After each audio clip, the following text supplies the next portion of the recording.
నేను మీకు ఒక మాట చెప్పిన, ఎవిడెన్స్లు అన్నీ కూడా నేను ప్రొడ్యూస్ చేస్తా. ఆ ఎవిడెన్స్లు అన్నీ గ్యాదర్ చేయాలంటే మాకు కూడా అధికారం రావాలా. మా దగ్గర ఉండే కొన్ని ఎవిడెన్స్లు అన్నీ కూడా సరిపోవు. కొంత మాకు కోర్టులో ప్రొడ్యూస్ చేయొచ్చు, కానీ పూర్తిగా నిరూపణ కావాలంటే కానీ ప్రజెంట్ భయపడతారు కదా వాళ్ళు కూడా. ఆ ధైర్యం మేము వాళ్ళకి కల్పించాలంటే మా గవర్నమెంట్ కూడా అధికారంలోకి రావాలి. ఏం లీగల్ నోటీస్ పంపించాడు?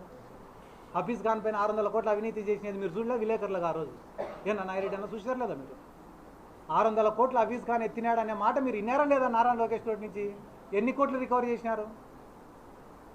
లీగల్ నోటీసు పోయి వాళ్ళ ముఖాలకు అంటించి రావాలి మేము. పోస్టులో కూడా కాదు. అన్ని ఆరోపణలు, అన్ని ఫేక్ అలిగేషన్ చేశారు మా పైన.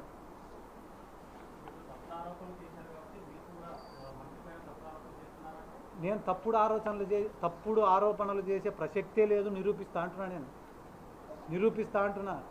ఈడ ఓర్వకల్లు కాడ ల్యాండ్ల గురించి కూడా నేను మీ దగ్గర ప్రస్తావించిన. 1100 ఎకరాలు వాళ్ళ కుటుంబానికి సంబంధించిన వ్యక్తులకే అలాట్ చేసినారని చెప్తానా. ఈ కర్నూలులో వక్ఫ్ బోర్డు ప్రాపర్టీల కాడి నుంచి, గోశాల భూముల దగ్గర నుంచి, డాటెడ్ ల్యాండ్లను తీసుకొని పట్టాలు చేపించుకునే కాడి నుంచి ప్రతిదీ డాక్యుమెంట్లు, ఎవిడెన్స్లు గ్యాదర్ చేస్తున్నానని మీకు చెప్తున్నా. మీరు ఏందన్నా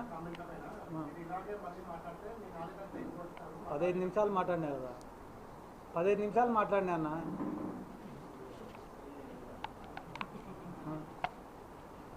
ఇప్పుడు వాళ్ళపైన పోరాటం సిద్ధార్థ రెడ్డి ఇంకొకరు మాట్లాడుతుండేదో కాదు. నేను ఈరోజు మాట్లాడుతుండేది చిన్న పిల్లోని. నేను వాళ్ళ దృష్టిలో కమ్యూనిస్టులు, ఈ కర్నూలు టౌన్లో ఉండే కమ్యూనిస్టులు వాళ్ళపైన 20 ఏళ్ళ పోరాటం చేసినారు. లాఠీ దెబ్బలు తిన్నారు, జైలు జీవితాలు అనుభవించినారు. పాపం దాంట్లో కొంతమంది పూర్తిగా నష్టపోయి ఇళ్లకు పరిమితమైనారు, కొంతమంది అమ్ముడిపోయినారు.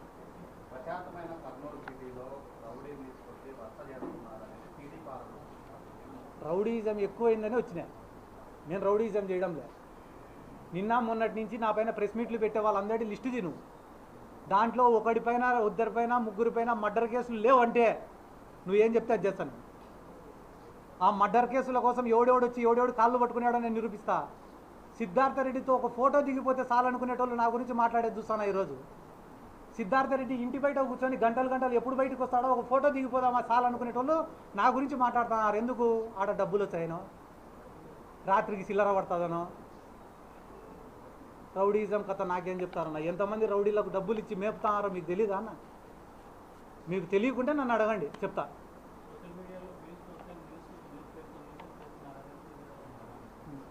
నేను సిద్ధార్థ రెడ్డి కనపడకుంటే కనపడలే అంటావు నువ్వే. కనిపించే ఇంత హార్ట్ ఉంటుందని నీకు తెలుసు. ఇప్పుడు నేను నిజంగానే నాకు వ్యూస్ కావాలనో, నేను ఏదో లైమ్ లైట్లో ఉండాలనో అనుకుంటే ప్రతిరోజు ఉండాలి కదా. ప్రతిరోజు మీ ముందరే తిరగాలి కదా. నా పని నేను చేసుకుంటానా? నా జీవితం నేను బతుకుతానా?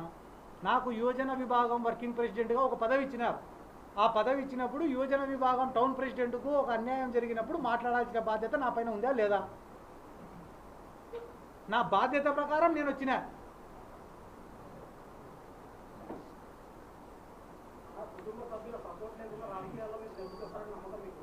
ఇప్పటివరకైతే వచ్చినా కదా, వీడి వరకైతే వచ్చినా కదా. నేను నమ్మినేది ఒకటే. నాకెవరు వాళ్ళు చెప్పినట్టు కుటుంబ సభ్యులు డబ్బులో లేకపోవచ్చు. నేను నమ్మినేది 2. ఈరోజు నేను ఎవరిని పిలిచాలా? మీడియా వాళ్ళని తప్ప ఎవరిని పిలిచాలా? మీరు ఇంటి బయటికి పోతే 1000 మంది ఉన్నారు. వాళ్ళని నేను పిలిచినానా? ఎందుకు వచ్చినారు వాళ్ళు? ఎవడో సిద్ధార్థ రెడ్డి కాడికి పోతాం, సిద్ధార్థ రెడ్డి ఇంటికాడికి పోతామంటే నా బొచ్చు రారా అని వచ్చినా. నేను రమ్మన్నానా?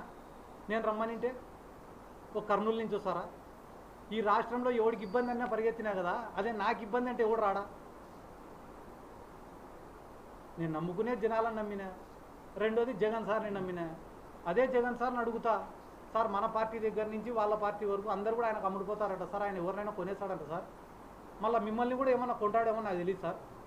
నాకు తెలిసి నా నమ్మకం అంతా మీ పైనే. మీరు ఏమన్నా వీళ్ళపైన చర్యలు తీసుకుంటారా లేదా అని సార్ని అడుగుతాను నేను.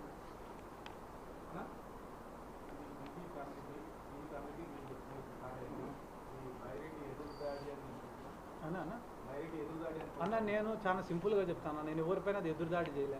వాళ్ళు నిజంగానే పెద్ద మనుషులు అయ్యింటే ఆ కుటుంబాన్ని పిలుచుకోనో లేకుంటే కానీ ఆ బాలు లాంటి వ్యక్తుల జోలికో వాళ్ళు పోరు.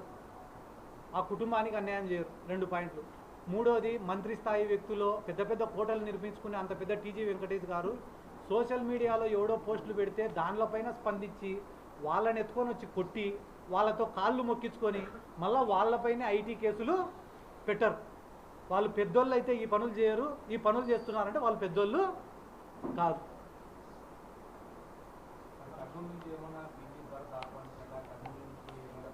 అన్న ఒక ఇష్యూని పట్టుకొని రాజకీయంగా వాడుకునేంత పనికిమాలని నేను కాదు.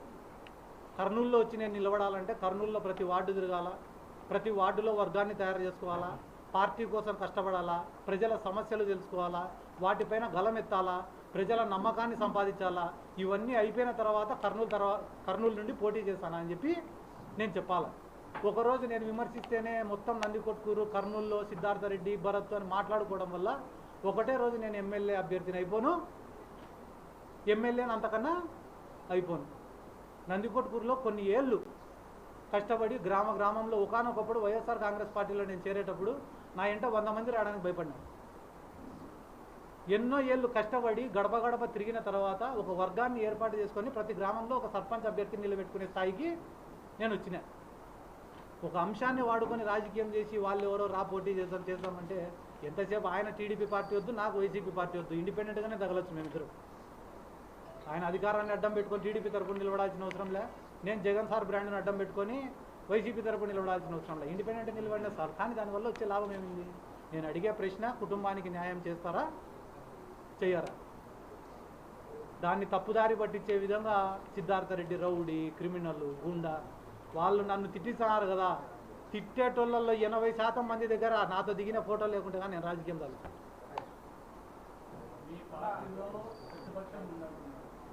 కొంతమంది లీడర్లు వాళ్ళకి అందపోయినారు. మీ కుటుంబంలో ప్రతిపక్షం ఉంది, ఇంత ప్రతిపక్షం ఉన్నా మీరు ధైర్యంగా పోరాడుతున్నారు. ఇప్పుడు నేను కూడా ఎన్నో రోజులు బాధపడుతుంటా రాజకీయంగా. ఎందుకు ఈ మాటలు ఎందుకు పడాలా, ఈ అవమానాలు ఎందుకు పడాలా అని అనుకుంటారు.